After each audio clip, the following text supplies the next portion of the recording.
Hello বন্ধুরা, তোমরা সবাই কেমন আছো? আশা করি খুব ভালো আছো।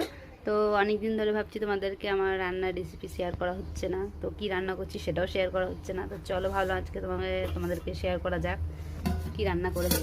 তো এখানে দেখতে পাচ্ছি ভাত, আর এখানে হচ্ছে মূলো ভাজা, মূলোর শাক, যাই হোক হচ্ছে মূলোর শাক। আর এটা হচ্ছে পালং শাক, আমার মাম্মামের জন্য পালং শাক করেছি, গাজর দিয়ে আলু দিয়ে পালং শাক, মুগের ডাল এটা।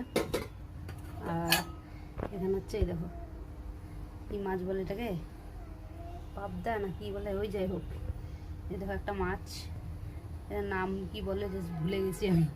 তোমরা যদি কেউ জানো, জেনে থাকো এর নামটা অবশ্যই কমেন্টে জানিও। আর এখানে হচ্ছে এই যে কাটা মাছ, রুইয়ের পোনা, যাই হোক যে আলু টমেটো ধনে বাটা দিয়ে ঝোল করেছি মাখা মাখা। তো এই হচ্ছে আজকে আমার রান্না। তো ভিডিওটা ভালো লাগলে অবশ্যই লাইক কমেন্ট শেয়ার করে দিও, আর আমার চ্যানেলটি সাবস্ক্রাইব করে দিও। Tata bye.